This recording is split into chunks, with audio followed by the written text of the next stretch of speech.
Did I lose my sound? Okay, I can still hear you. So, Got it. dear Heavenly Father, we ask for your divine blessings. Oh. May you guide our hearts and our minds as we start our service today on the book, Living Spring. Okay, so let's find the book. So let me share screen. Righty, here we go. Okay. Uh-oh, what's going on there? Something is weird on my screen. Okay. Is it? So, accept the corrections. That sounds interesting, right?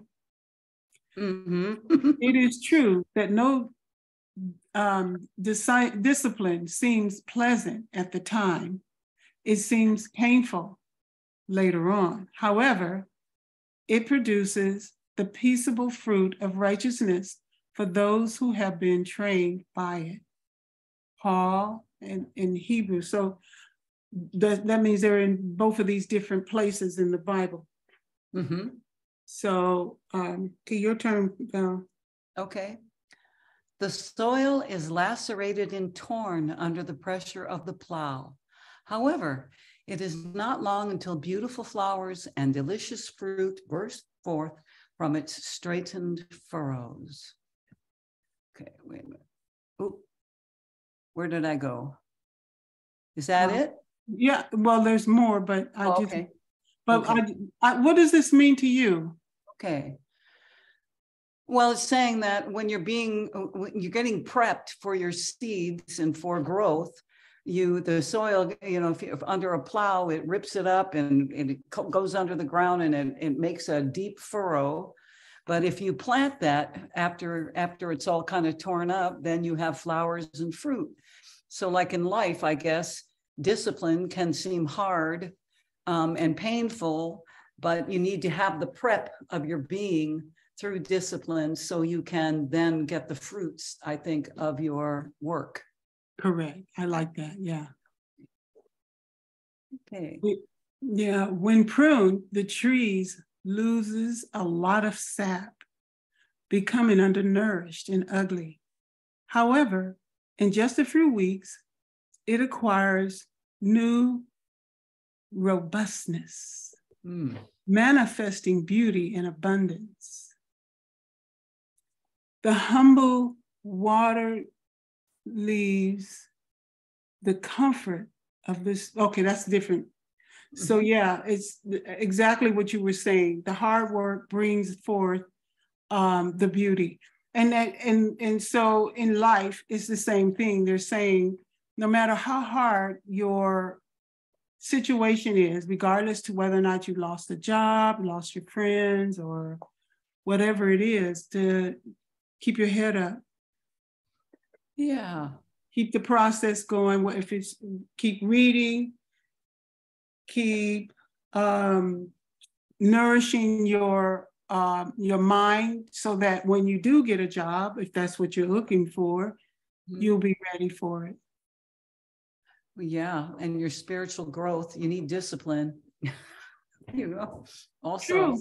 I think it's all of this is like a metaphor for life, actually. Yeah, yep. Right? What do you think? Yep. Okay, your turn. Okay. The humble water leaves the comfort of the spring, undergoes the demands of movement, reaches the great river, and then shares in the grandeur of the sea. Yeah. So that's the process in life. So a spring may come hot from the mountains. It go through these little towns or little low valleys or whatever before it could make it out to the sea. But it's saying that's the same process you're taking. It's a metaphor for life. In order for you to get to where you got to go, you start small before you can get, to the goal. Right. And the wholeness, the sea is the great, a drop of water still contains all the nature of the sea, So you as a spirit in your life, I think, in reaching for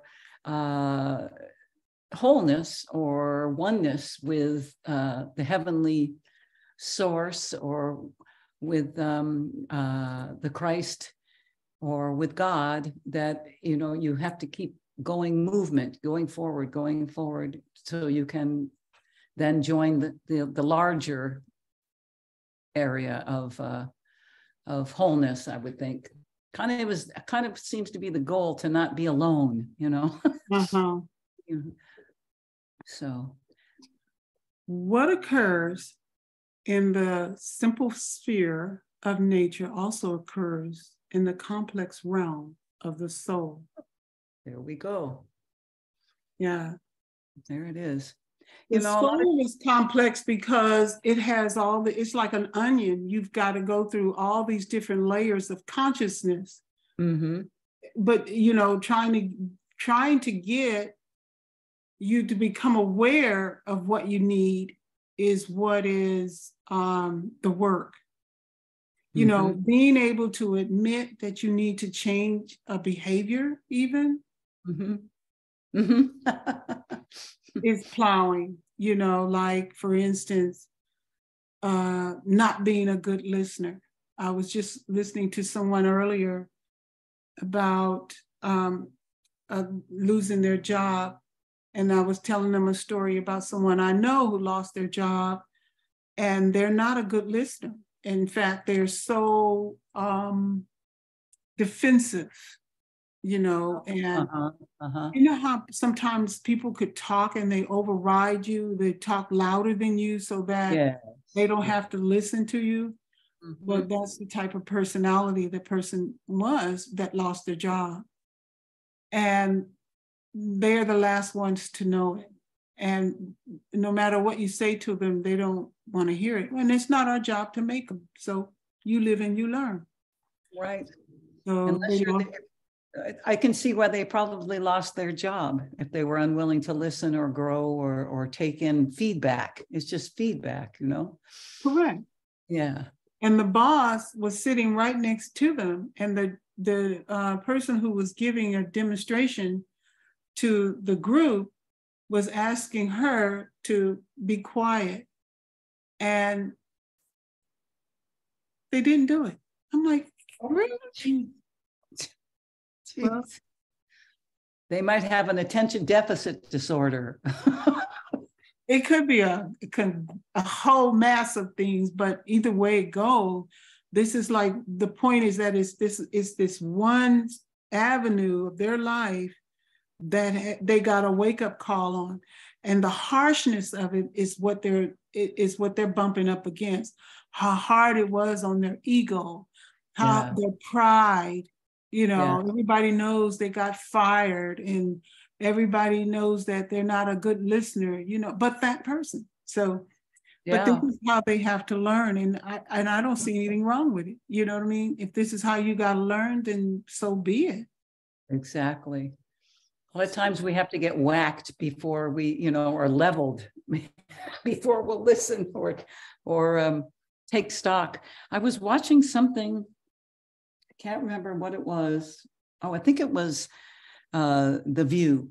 And there was a gentleman on there who said he was fired. I think he was a talk show host, or he had a position where he was in the public eye, and they fired him.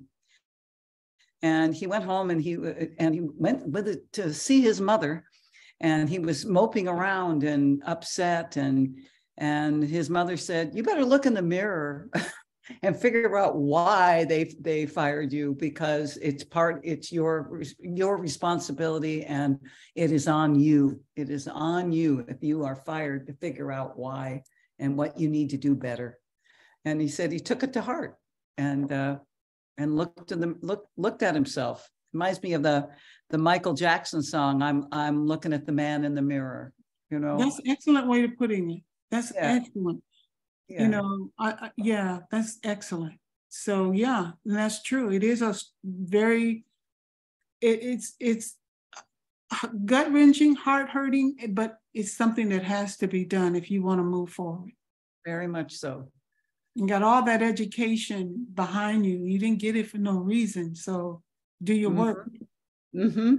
You know? Okay, Val, Yep. it's your turn. Okay. A correction is always hard, unpleasant, and bitter, but for those who accept its instruction, it always results in the blessed fruits of experience, knowledge, understanding, and righteousness. That reminds me of Jesus. Doesn't it? Yeah. You know, I mean, every day you have to admire something about the beauty of him, you know, because his patience, the ability to be clairvoyant and knowing all and maintaining his composure at all times when it came to conflict, when it came to all these different personalities he was bumping up against. And even his disciples and their disgruntled behaviors, you know, even amongst themselves. He's a master at communication. He's a master at leveling the ground, you know, pulling out what you needed to hear. Mm-hmm. And so, and like you were saying about the young man and his mother telling him, in order to correct his bad, he needed to take a really long look in the mirror. And and that's true to even now. If you want to correct something, you have to put the time in. Hi, Sheila. Welcome. Thanks. Yep. Hi, Sheila. Hi, you guys. So we're reading about correction. That's the name of it is. Or is it in which book is it in? Oh, it's in Living Spring. This book is called Accept the Correction. And so we're looking at different ways in which people have to become aware that they even need to correct different things in their lives. And we're looking at right now at how amazing Jesus was at his teachings to his disciples and others. You know, I think he reached a level of consciousness where unconditional love was his main thrust and how he dealt with people. So when he gave correction or pointed something out, he did it with such an open, loving heart that I don't think people, I don't think those around him, I think they felt loved and not criticized. Yeah.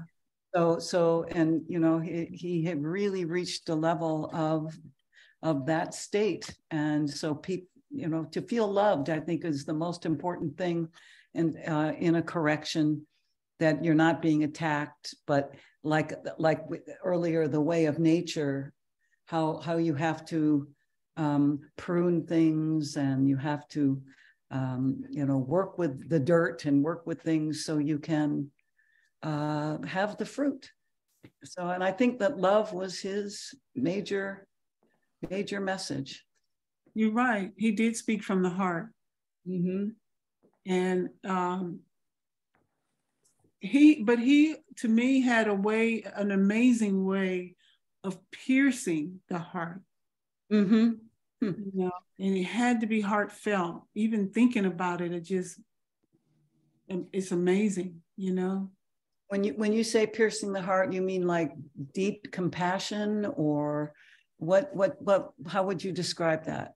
I would describe it like, in order to say hello to a person, he might have had to go through a whole lot of darkness to get to the soul of that person.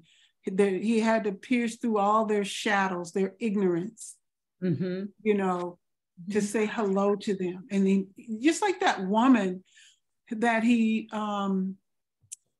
was speaking to at the well, mm-hmm. and well, she didn't have a whole bunch of issues, but we were talking about the Samaritans, and mm-hmm. And she was asking Jesus, "Why are you talking to me? Why are you asking me for water? I'm a Samaritan," you know. Mm-hmm. And he says to her, "Well, are the Samaritans and the Jews, are they different? I mean, they have different needs. That's what his question was. They have different needs. And, you know, so there, it started Well like said. Yeah. He cut through the hierarchy, didn't he? crap, you know, yeah. Yeah. You Cut to got the different chase. needs. But his thing was to inform her about the living water, you know. Mm-hmm. And she wanted to, well, what is this living water? Well, of course, it's love and kindness and life eternal. So, and that'll wake anybody's mind. If at least back in those days, right? They Definitely. didn't have a whole lot of entertainment. It seemed to me it didn't take a whole lot to entertain them. But No. a good story would seems like it would capsulate your mind. Seems like to me, wouldn't you think? Mm-hmm. Well, definitely make you think. Definitely blow holes in your structure of how you think life is and what you should be and do, instead of finding the connection. Yeah. But correction is always hard. We know that. Yeah, I don't like it. Yeah. It can be unpleasant, especially if you feel like I'm a professional in this field and you're going to come in and tell me, well, you know, you're doing it wrong, or you should change how you're doing it. You know, well, of course, I'm going to feel flustered and a little upset. But again, that's that ego. And if you don't learn how to tame it to hear what you need, it could cause problems later. Definitely. And our ego is an issue, right? Yeah, it is, because it thinks it's in charge. Yeah, and it's very prideful, and that's the other flip side of that ego is that pride attached to the ego, which is one of the things we have to correct. Yeah, when we are in our ego, I believe a lot of times we are separate. We make ourselves separate and isolated from the spirit or from God, from the higher realms. And so it's kind of missing the mark. You know, the ego really isn't what am I trying to say? Pridefulness, if the ego is attached to the pridefulness. Yes. Instead of recognizing and surrendering to the higher energies, you know. Or to the need of what's happening in front of you, you know, the instruction or corrective criticism, or, you know, it's not, and it's unfortunate because sometimes we don't mean anybody any harm, but our problem is may be that we don't know how to speak from the heart. Right. You know, so a person could actually have the correction, like you were saying about Jesus. Mm-hmm. He spoke from the heart. Right. If things are done with love and not as an attack, it's a lot easier to receive. You want to say something, Sheila? Yeah, just give me a minute. Hold on. So I was just gonna say, we're also dealing with what's in it for me. So that's part of the issue that we come up against. Well, wouldn't that be considered the ego? Yes, but kids don't see it that way. Oh no, kids are, oh boy, I don't know what the word is for kids. Kids are in a class by themselves, I think, you know, but they still have to have good, I say, parental guidance, because they're always watching somebody to see where they want to go or how they want to be. They're watching somebody all the time. Right. So right now I'm getting like today, and the reason I bring it up is today, it became what's in it for me, and I'm giving them a task to do, and the principal happened to walk in. She says, well, how it shakes out for you is you got to do well on these things that she asks you to do, because what happens is when they put it in and they see your scores are low, then they'll take your sports from you. They'll take your art from you. They'll take everything from you because you didn't perform to the level. They're going to look at it like, well, you need the basics. You can't do the extra stuff. So what's in it for me, their buy-in today was, oh, I actually have to do well so we get the stuff when we're older. And they never understood that before. Did they get it? Some of them did, some of them didn't. Or maybe they got it, they don't care. They don't see how it affects their lives. That's still getting, really. Yeah. How old are the kids? Middle school. And that's a tough age. Hormones are happening, all sorts of things, Yeah, no, I know. Yeah, wow. And you're right, they have to know how it applies and what the payoff is or what the benefit is, or they won't do it, or they won't take the correction. Right. And so for me, something that should have basically taken an hour with my old class, with this group, I'm now up to 4 hours going, okay, I've now spent 4 hours trying to get them to do it. I'm going to give them 1 more hour and that's it. And the ones who want to do it, who need the extra help or whatever, all I do is they come up to me and all I do is like, where do you need? Where do you need help? And I just point them in the right direction, ask them questions to get them going. Because that's all I can do. I can, point them. I can say, look at the board. What do you see? What can you tell me that's similar to those asking? And then I ask them and I point them in the direction. So. What course do you teach, or what class do you teach? Oh, it's math. It's a math test that they're doing. Hey. So I teach math, science, and STEAM. Wow. So yeah. So I had to have a discussion with them today because, I really want you all to do good, and I can't do some of the stuff that I should be doing because I'm dealing with behaviors that I shouldn't be having to deal with. And it says it's taking away from stuff that you should be able to do. Interesting. Like I know how to write code, and I haven't been able to teach them how to write code. I have a whole engineering unit that I'm assigned to with Autodesk because I have an account with Autodesk for teachers for Tinkercad where they can do engineering and create stuff. And then I can use my 3D printer and we can make it. I haven't been able to do any of that stuff because of behaviors. So it's an interesting, so that's what I'm saying, because I pray a lot, and this is why I'm coming here, and I just need to keep hearing that. Okay, come from a loving point of view. Well, like you're saying, correction is always hard, unpleasant, and bitter. But for those who accept the instruction, it always results in blessed fruit of experience. Yeah. So what he's been asking is that we speak from the heart, that we meditate on how to approach a situation, how to come from a different angle to bring new light into it. So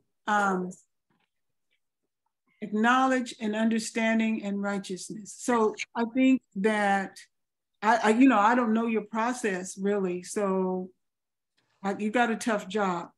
Yeah, I was going to say, when you're talking about behaviors, are you talking about people challenging you or acting up or just arguing or looking out the window and being distracted kind of behaviors, or? No, it's not so much that. It's more like there's some of that. I can deal with that. That's not the issue. It's them really being opening to learning and challenge themselves on a new level. And that's what I'm trying to get them to understand, that it's not always going to come easy. Okay. Because and I told them some of the issues I'm dealing with is the fact that you guys were at COVID at 4th grade, and some of you guys can't do your multiplication Sheila, table. we can't hardly hear you rustling something. Oh, sorry. And I said, well, I'm just saying that for me, it's because I'm in the garden. I'm getting ready to cover stuff because it's gonna be cold tonight. So what I'm saying is, I told them it's not always going to be easy. And sometimes it's going to take 1, 2, 3, 4, 5, 10, 15 times before you get it. But eventually you'll get it. And you can't give up. Yeah. So, and I said, you know. So go ahead. Do you give them any examples of who did things 2, 4, 5 times, 10 times, 20 times? Oh yeah, I actually have. They were talking about Muhammad Ali today of all things, and I said, "Well, Cassius Clay," and they just looked at me when I said that. I go, "Oh yes, I know Muhammad Ali is Cassius Clay." I said, "You know, he didn't always have it easy. He had to keep going and going and going and going and going." And I said, he didn't get it the first time. I said, he got it over time and he was really great at what he did. But did he give up? They're like, no. And I go, okay. I go, so that is an example of somebody who had the fortitude to keep going amongst, you know, and I said, and get the support. He had a whole group of people behind him that people were like blown out. Why are these white men behind him? And the white men, I said, those men who stood behind him, they wanted to make sure that he was given what he needed and he was treated well. Mm-hmm. Yeah, but that's after they put him in prison. I know that was before they put him in prison. Yeah, right. That was before. Well, you know that Stephen Curry is another one that, you know, will be a good example also. But, you know, I would meditate on it, honestly. And I think you would get more answers if you connect to Jesus when in your meditation. And that's the whole point of it. Is what do you want help with in how to reach your children? You know, that's, you have, again, you have to put forth that. You know, also Einstein was considered almost retarded in school. He didn't talk. He was out of it. So most people. Oh no, some of the kids can get Einstein, but I'm getting ready to do Black History Month, so I'll have them research people for Black History Month.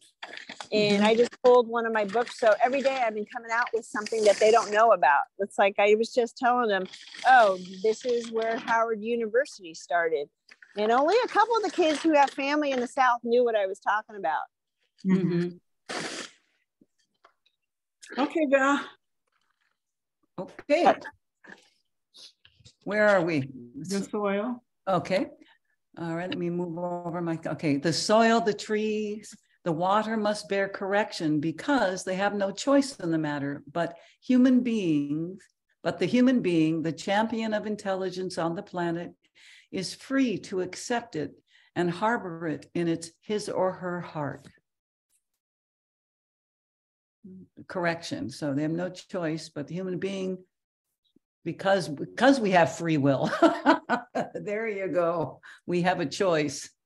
Yeah, we have intelligence, as they say. That's right.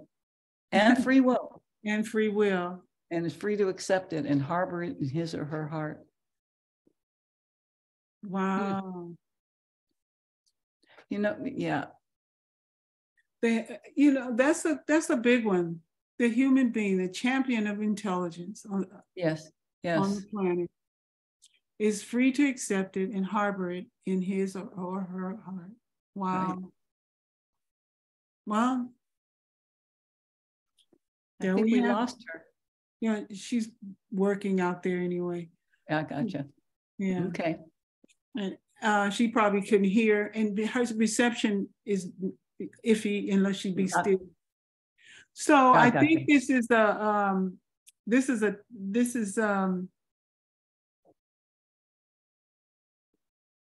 when they say champion of intelligence, on the planet, I think it has to do with a space where we must learn.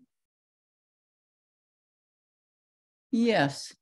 Well, and what they're saying is the tree and the water, they have to do what you do to them because they have no choice. And we do. And we do. Yes, we Mhm. do. And we have free will. We can reject or not. You know what I'm saying? True. And I think that, and we'll keep receiving the same correction until we do. You know, sometimes you get whacked harder and harder and harder until you face what needs to be faced. Mm-hmm. Mm-hmm. Yeah, that's true. You know, Yeah. God has a way of getting your attention one way or another. Yeah. You know, I mean, you have to hit your head. Yep. Well, you know, if you have to lose your house, if you have to, whatever way to get your attention, if that's where it is, that's Right. He's coming. That's true. If it's your children, if it's a death in the family, whatever it takes, he's going to get your attention. And people have to also realize when you are sick at home, that is the time you're supposed to be contemplating on what do I need to change in my consciousness. Yes. I mean, you have nothing but time. You cannot work because you're too sick. You cannot fight because you're too sick. You know, you can't lay there and get well and think. Right. About your consciousness. Your level of consciousness is a healing, you know, you can heal that. Definitely. And if you're willing to look, you know, you have to be willing to look. And I agree, when you're, you know, during COVID, I did so much exploration, just being faced with myself and my home and you know, what was going on. I had to I remember my dear friend Bradley said to me, Valerie, when I look at you, all I see is you looking in the rear view mirror, because I kept, you know, assessing, going over, and then looking at my behavior and looking at the past, and some things I was very embarrassed about and other things. So the point was to forgive myself. And to don't do it again. You know what I mean? But it was right. really, it sounds like you did it. Pardon? It sounds like you did it. Yeah, I did. You got it, and you did I did. Well, good. Congratulations. Yeah, it was intense. When only you got is you, and you're, you know, in the mirror, you look in the mirror and you know, so I can now look to the future a bit, because I really have done my, what's the word that they use in AA? I don't know. Oh, it's you do a self-assessment, but it's called something else. And it's like, yeah, and then you make amends. Yeah, so it's like you take a look, and then you make amends or ask for forgiveness and that sort of thing. Kind of, they have a word for it. Taking stock or taking. Do you know what that is, Sheila? Nope. She's still wrestling with them things. Yeah, and she's. Oh no, yes. I'm not wrestling. I'm in the kitchen. Okay. You're almost like reflecting. But Yeah, it's like a self-reflection. Yes, it's like a self-assessment where you go through everything. And you're just taking. It's kind of taking stock. Oh, there's a word for it. I can't remember. I don't remember. Anyway, It's late. It's a good thing. But pardon? I said it's too late at night. Regina, I've been up since 4 a.m. this morning, so I'm like, oh, I'm getting close to passing out. Okay. Ready to hit the wall, huh? Inventory. You take an inventory. That's the word I'm trying to remember. Oh, okay. That was it. Yeah. You take an inventory of what's going on. Yeah. Yep. Well, you know, hence the problem of personal happiness will never be resolved by avoiding the repetitive process. That's right. Process. And that makes sense, because things will repeat over and over and over if you don't have the consciousness. If Right. you don't take the time to reassess it, if you don't take the time to correct how you respond, if you're doing the same thing over and over and over, it's Right. going to keep coming back. So Right. you have to change. Otherwise, it won't change. I agree with you on that. It has to change. It can't be the same way. And Yep. it doesn't matter what you're doing. Sometimes you just need a shift in some way. Yes, definitely. And that starts the reparations. That's how you repair, I guess. You gotta look at it. Mm-hmm. Okay. Okay, Val. Okay, heavenly correction is obvious in every corner of the world. However, very few accept its blessings because most of the time such a gift does not come wrapped in ermine. And when raised to the lips, it does not taste like candy.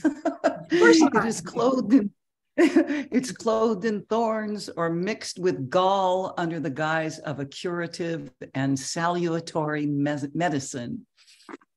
Wow. It doesn't, that tastes bitter. I don't want to eat that. Yeah. Yeah. But that was bitter... what we were talking about. That heavenly correction is when you get slammed up against the wall, when you lose your job, when you're sick. These are, right, to me, is when that interference or the change in your on your path. These are those interferences that is a break for you to take the time and reassess. Take the time and correct. Yeah. That's what that reminds me of. Definitely.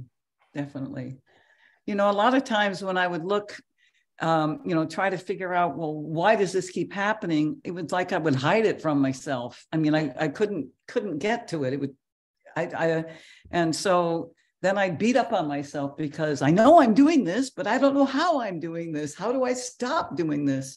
Mm-hmm. And that's a time for a good friend or fraternal counseling to get someone that you trust to give you loving feedback and assist. That to me, that's a good time to reach out. Mm-hmm. And with someone you trust. Yeah. I agree. Yeah. You know, don't sit in your own stuff. And confusion, because it was just like, what the heck's going on? What's going on? I agree. Don't sit in your confusion. Yeah. Right. Yeah, I totally agree with that. And, you know, no one should be ashamed to get the help they need, whether it's to go see a psychiatrist or a priest, if you will, or mm-hmm. like you're saying, a fraternal counseling. Mm-hmm. You know, you don't have a friend that won't spill the beans on whatever it is that's private, and find somebody. Trust. And I agree. Yeah, that you trust to talk with. That's important. I think that's vital in everybody's life. You know, they need somebody to rely on. Right. Or to share. COVID really showed me how much I miss connection and a physical connection and a hug and the love of like-minded people. It really made me aware of, even though I like to be alone a lot, how necessary, you know, because you're my sister, you're another one of my family members, no matter who you are. Everybody is my brother or sister or mother or. And I you know, and I have a love for all of us, you know, that know each other. I genuinely love everybody that's in our little group, you know. I don't want to call it a clique because it's not, but no. But everybody that I know, you know, I genuinely care about them. And so it is important to check in too with others, you know, to make sure they're okay. A friend is always very, very important to another person. You never know who really does need that hello from you, you know? Right. And we're not here to be alone. And No. we're not here to, you know, be mean or shun people. Heck, we all need the love too. And to me, love is growth, you know. You can share love, you're growing. I agree. What was it? You know, it's love holds the planets together, holds the planets into in the universe. Love is the greatest force on the planet. So give it and get it and let it in. Yeah, and I totally appreciate you guys being here, you and Sheila, and it's just would make this a much better to do. I was in the Safeway store this afternoon, and the lady who does the flowers, I walked past her and said, "Hi, how are you?" She said, "Oh, I'm fine, thank you." I'm like, for saying hi. She says, right. It matters. And she acknowledge, yeah. Yeah, she said, you know, we just need more love on this planet. I said, you are absolutely correct. And then she said, love is so simple. Love is just, you know, helping your old folks, helping your parents, go wash their dishes or go do this and that for them. You know, just the expression of it, you know. I said, you're absolutely right. I said, and you also have to watch your thoughts. Yes. And she said, oh, you're so right. Those thoughts. I say, right, because when you love somebody and you wish them bad in your head, that ain't love, you know. So we have to watch the thoughts. So very true, and it affects everyone around you and you know. Absolutely. I agree with you. Yeah, they're because I know a lot of metaphysical people are trying to get off the planet, you know, to reach a state where they can, you know, transcend, and I really think that, you know, heaven doesn't need us there. Earth needs us here, those loving people, loving beings. You know, it's like we have a job to do here to help create a more harmonious environment for everyone. And we are the point person. And if you have a high consciousness or a lot of love in your heart, that's your job. Go out and shine, you know, shine that, just like you did, Regina, to the flower lady. You know, it's important to be where you are. That's why you're here. Yes. You know, you're right. If you were meant to be out in the sphere or on another planet, and you ain't gonna get there with no free pass. That's right. That's the part people don't know, you know, or don't want to spend much time on. And I have heard people say, well, I don't have to do this and that because I have free will and I don't have to learn this and that. You are sadly mistaken. If you do not have love and you don't know how to get love, you don't know how to find love, you ain't going.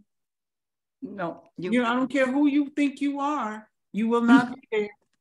I don't care. Right back. I don't care how much clairvoyance you got, how well you ground. It does not matter. You will not be there if you do not know how to love your neighbor. And they ain't talking about somebody that you know. They're talking about another soul. Right. You know, because we're all God's children, and that's the point. You know, don't do anybody any harm. Don't think harmful about anybody. And that part is the love that's disassociated with you being the same blood. Right, exactly. It's funny that you say that because I called a parent today and I said, you know, your son has so much untapped potential. And I said, he could just be a genius if he wanted to. And I said, so I need you to talk to him. And I said, because this lazy stuff has got to go by the wayside.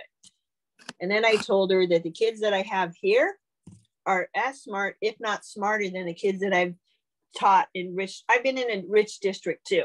And I'm going to tell you, the kids that I teach, even though they're in a Title I school, they are so bright. Yeah. They have untapped potential. You know, I would lead with that with them, you know, how that they're little geniuses that need to be awakened. And that's what I told them today. That's what I told them today. Beautiful. Beautiful. And I said, the thing that stops you is your behavior. So get your behaviors in check so I can do what I need to do to make you shine.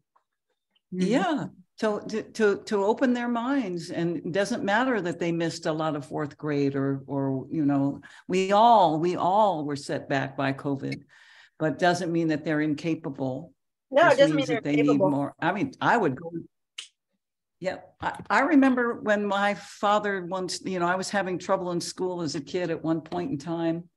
I think I couldn't draw well, and I was cross-eyed before things as a kid. And I remember my father, I was saying, you know, I just don't understand this. And he said, my dear, if I were as smart as you, I would be president of the United States.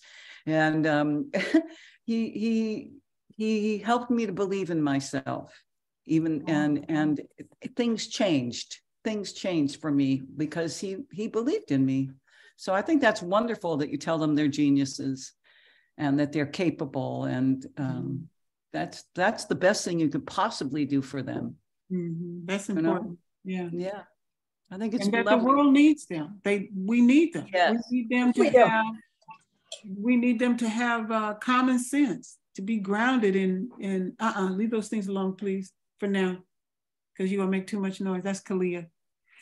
Okay. Okay, so let's do a closing. Who wants to do a closing prayer? Who did the opening? Did you do it, Valerie, or did I do it? You did. Oh, okay, so it's between you two. Okay. You do it. You Me? guys sound better than me. Oh, girl, hey. You should do it just because you said that. Yeah, that's right. Look, even Kalia is here. Look. Oh, hi, beautiful Kalia. Hi. Good to see you. Kalia. How are you, honey? Good. Hi. All right. Heavenly Father, we bless this group. We bless the world. We bless the universe with all your love and grace. May your light shine on each of us in its own spectacular way, bringing us the love and the joy and the warmth that guides us along the way. And so it is. Amen. And so it is. Amen. Thank So you. it is. Thank you so much. Thank you. You're welcome. Okay. Love you guys.